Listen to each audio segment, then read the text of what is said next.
You're Northwestern State head football coach Blaine McCorkle. Week 2 of the season, coach. Your first head coaching game last week as the Demon head coach. This week, your first home game as Northwestern State's head coach. Was it nice to have a week to shake some of those emotions out and go into this week? Oh, sure. You always look in your first game, regardless of your first game at a new place or home or road or whatever, and there's always a lot of nerves and emotions for everybody in the program, not just you because it's your first one here. But, yeah, it was good to go through our game day routine and play somebody else, hit somebody different, and do it in front of a good crowd and a good atmosphere against a really, really good opponent. So, the old adage in coaching is your most improvement comes from game 1 to game 2, and that's true. And, like I told the guys after the game, we left Tulsa a better football team than we arrived. So that's a good thing. And now we just get to keep getting better every week, and got a home opener this week right here in Turpin Stadium. We'll be excited to be at home for the first time, expecting a big crowd. I encourage everybody to come out and see these guys, and should be a fun night. Was there anything that maybe pleasantly surprised you? I don't know if as a coach you want to be pleasantly surprised, but was there anything that kind of pleasantly surprised you at Tulsa? I don't know if pleasantly surprised me would be the word for it. I think I had a pretty good idea of who we were in terms of the effort, and I think that's the biggest thing. One of the biggest takeaways, our kids played really, really hard in the game for 4 quarters. They never let up and they stayed together. But I'm not going to say that surprised me because that's something we've emphasized. That's something we've talked about a lot. That's kind of the MO that they've created for themselves through preseason, as being a team that practices really, really hard.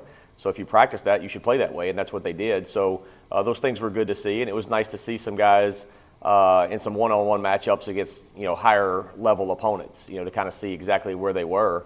I think it was good for a lot of guys, and I think we learned a lot from it, and we're going to move on and get better from it. A lot of first-time starters in there, first-time players, either at this level or at this school. Again, that's something. Is that part of the increase or in production and improvement from week 1 to week 2? Yeah, it is. I think going into the game, we had 3, maybe 4 guys in the starting 22 that started a game last year. Now we've got 22. So now all that whole group of guys has a start under their belt. So there's a ton of value in that. Just getting out there and playing ball and being on a game day atmosphere is invaluable. There's nothing you can do to replicate game day, the intensity, the emotion of it, the atmosphere. So now those guys know what that feels like. So next time they do it, they'll be a little bit better prepared, and they won't be as surprised by anybody or by anything in the atmosphere. So it definitely helped us moving forward. A good start on the scoreboard, a good end on the scoreboard in terms of the first and fourth quarters. Can you carry momentum through a week from a fourth quarter like you had? Oh, absolutely, you should. Hopefully that the fourth quarter, the way we finished the game, gives our guys some confidence. It lets them realize that, hey, we can do some things. We've got some stuff to build on, but you can't rest on that. You got to go to work. You only carry momentum if you keep going to work. We talk a lot about constant, continual improvement, and that's something that we've really got to do this week. Is just keep working every day to get better, because we've got a really, really good opponent coming in here in Prairie View A&M, and we better be ready to play. That's for sure. So hopefully we build on it and grow, but keep going to work too. Stevie Ballard was one of those guys that didn't start a game last year. He had started previously, but as a left tackle, that's really the guy you rely on. How has he matured just in the few months that you've been around him?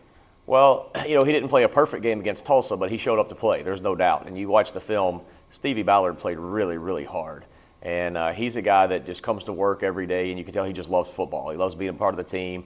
He loves working hard. He loves getting out there and sweating and putting his hand in the ground. And, he's kind of the kind of guy that you want to build it with, just guys that are quiet, unassuming, stoic, professional, business-minded, and just show up to go to work. And really proud of what Stevie's done, kind of leading that offensive line. And it's been fun to watch him kind of grow over the last 9 months that we've been here, watching him grow, even though he's a much older player. So I think as the season goes, he's only going to get better, and he's going to be fun to watch. You're an old offensive lineman. I mean, when you move from player to position coach to head coach, do you still keep, not necessarily the relationships, but you hear sometimes certain coaches are a little bit tougher on certain positions. Is there a little bit more expectation for you, since you were an offensive lineman and an offensive line coach, for your guys up there? Yeah, well, I mean, my very first team meeting here, one of the first things I did was have the offensive line stand up. And I told the team, I made it very clear that we would go as that group goes.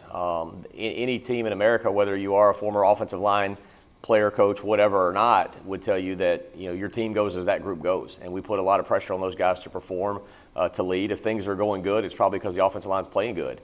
If things are going bad, they're the ones that can fix it the quickest. So yeah, we put a lot of pressure on that group, and with my background being there, naturally when the film comes on, my eyes go there first. There's things I see there a lot quicker than I see other places, and I think that's a good thing. So yeah, we put a lot on those guys, and so far they're getting better and they're working, and I think they're going to gel pretty nice over the next couple of games and get to midseason form here pretty quick, and that's going to be a good group by the end of the year.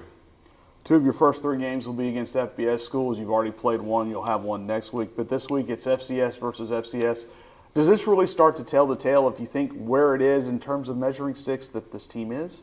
Well, it does. We've got 2 FBSs in the first 3, but the first 5 non-conference games are brutally tough, probably as tough as anybody's in the country at our level without playing a Power 5. And this team we play this week in Prairie View A&M is a team that I think 2 of the last 3 years has played for the SWAC championship. They played for it last year. Got beat by FAMU in the championship game there, but they're a good football team and they know how to win. They've had a lot of recent success, so we better be ready to play. They got some athletes running around. They got beat by Texas Southern the other day, which probably was an upset. I'll say it definitely was an upset, so I'm sure they're going to come in here a little bit with a chip on their shoulder, a little hungry with something to prove. So I think we're going to play a very talented and highly motivated team in Prairie View A&M, and we've got to have a good week of work because I fully expect a 4-quarter dogfight that's going to come down to the wire. Well, I would assume the good thing is you are at home. It's your home opener. So, again, the emotional support that you'll have. And, again, if you can get the kind of start you did 2 plays in, not saying every second play is going to be a 75-yard touchdown run this year, but that's got to have you feeling like there's a 12th man there to lift you up and keep that going. Well, it will. And to your point about having a fast start, we would definitely want to do that again. We've got to establish a run in a hurry in this football game and see if we can get that settled right away. So we're going to come out, try and pound the rock again, just like we did last week, and get that established in a hurry and see what things look like in the box and then go from there. But it will be nice to have the home crowd here. We've talked a lot about where this program's come from in the past and how much this program means to the people in the city of Natchitoches. So I would say to everybody in the surrounding areas, if you care about this football team, show up this week because they are still a team that has overcome a lot. We played a game last week, and that was a big step, but now we get that first one at home. So we need to fill this stadium up and let these guys know that you care about them and you're excited that Northwestern State football is still alive and well. Coach, as always, thanks for your time. Thank you.